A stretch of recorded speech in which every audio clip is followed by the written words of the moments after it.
Hello guys, very good afternoon to all of you. जैसे कि आप लोगों को पता है कि यूसेट 2024 के नोटिफिकेशन आउट हो चुका है। नोटिफिकेशन में आपको कैसे फॉर्म फिलअप करना है और क्या प्रोसीजर है, उसके बारे में आपको मैं आज बताऊंगा। सबसे पहले जब आप फॉर्म फिलअप करना है, सबसे पहले आप जाओगे usetonline.co.in की साइट में। ये एक ऑफिशियल साइट है। इसमें आप जाने के बाद इसमें लिखा होगा लॉगिन एंड रजिस्ट्रेशन। इस लॉगिन एंड रजिस्ट्रेशन पे आप क्लिक करिए। इस लॉगिन एंड रजिस्ट्रेशन में आप क्लिक करने के बाद आप पहुंचेंगे नेक्स्ट फॉर्मेट में। इसमें आपको लिखेगा registration ID number, date of birth, password. यहाँ पर आपको जाना है कि जिसने अभी तक रजिस्टर्ड नहीं कर रखे हैं वो आप रजिस्टर कर लीजिए। रजिस्टर करने के लिए ठीक है, अगर आप जिसने पहली बार आप इस साइट में जा रहा, आप पहले अपना रजिस्ट्रेशन करेंगे, तब उसके बाद आप लॉगिन करेंगे साइट में। रजिस्ट्रेशन करने के लिए आप में इसमें पहले फर्स्ट नेम वटेवर भी जो आपको भरना पड़ेगा, नेम, मिडिल नेम, जो भी है आपको उसमें फिलअप करना पड़ेगा।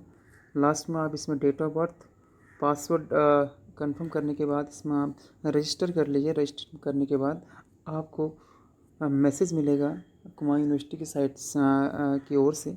आपको मिलेगा registration ID number. Registration ID number आपको वहाँ से मिल जाएगा। आप उसमें इसको यहाँ पुटअप कर सकते हैं and date of birth and password डालने के बाद आप इसमें लॉगिन करिए। मैं आप इसमें लॉगिन करके दिखाता हूँ आपको, जो आपको ले जाएगा नई पोर्टल के पास। ओके, अगर लॉगिन कर लिया है, लॉगिन करने के बाद आपको इस पोर्टल में ले जाएगा जो आपके सामने शो हो रहा है। ठीक है, सबसे पहले अगर जिसने पेमेंट प्रोसेस नहीं करी, सबसे पहले आपको यहाँ पहुँचने के बाद एप्लीकेशन फॉर्म फिलअप करने से पहले आपको पेमेंट फिलअप करना है। पेमेंट पे करने के लिए आपके SBI कलेक्टेड पेमेंट लिंक है, इसमें आप क्लिक करके नई पोर्टल में जाके और आप पेमेंट कर सकते हैं। आप इसको नेट बैंकिंग यानी गूगल पे, फ़ोनपे के थ्रू भी इसको पेमेंट कर सकते हैं। पेमेंट करने के बाद यहाँ पर जो दिखाएगा, अभी अगर मैंने यहाँ पे इस वाला एप्लीकेशन का पेमेंट पे हो चुका है और एप्लीकेशन कंप्लीट हो चुका है, एप्लीकेशन फॉर्म कम्प्लीटली फिलअप हो चुका है, तो ये एक फिल्ड एप्लीकेशन फॉर्म है।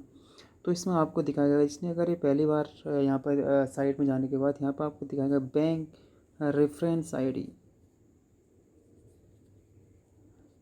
ये आपको यहाँ पर दिखाएगा बैंक रेफरेंस आईडी। अगर जब आप उसमें लॉगिन करने के बाद पेमेंट प्रोसेस करने के बाद यहाँ पर आपको दिखाएगा एक्शन में बैंक रेफरेंस आईडी आपको डालनी पड़ेगी। बैंक रेफरेंस आईडी कैसी होती है, जो बैंक का पेमेंट करने के बाद वो आपको मैं दिखाता हूँ। ओके, अगर आपने पेमेंट कर दिया है तो यहाँ पर आपको दिखाएगा what ever is that is the your reference ID आपको यहाँ पर शो करेगा। ये आपकी रेफरेंस आईडी है। ये रेफरेंस आईडी आपको उसमें पुटअप करनी है जहाँ पर बैंक रेफरेंस आईडी नंबर मांगेगा, उसको आप उसमें ये डिजिट आपको डालना है। लेकिन अगर हम पेमेंट कर रहे हैं, उसके थोड़ी देर बाद हम इसको डालते हैं तो उसमें दिखाएगा कि नो रिजल्ट फाउंड। उससे आप डरिए मत। कुछ समय बाद, अराउंड 1 दिन बाद, 1.5 दिन बाद, या उससे 24 घंटे में या 10 घंटे में ये एक्टिवेट हो जाएगा। एक्टिवेट होने के बाद आपका एप्लीकेशन फॉर्म फिलअप कर सकते हैं। अगर आज पेमेंट किया हो आपने, उसके 1-2 घंटे बाद भी हो सकता है, 1 दिन भी लग सकता है। ये depend on the Kumaon university financial officer, Kumaon university Nainital site he decide करेगा कि आप कब तक लॉगिन कर सकते हैं। ये आपको ऐसा शो करेगा यहाँ पे। ये शो करने के बाद आपको मैं उस पोर्टल में ले आता हूँ। ठीक, इस पोर्टल में आने के बाद इसमें आप डालेंगे अपनी bank reference ID number. Bank reference ID number डालने के बाद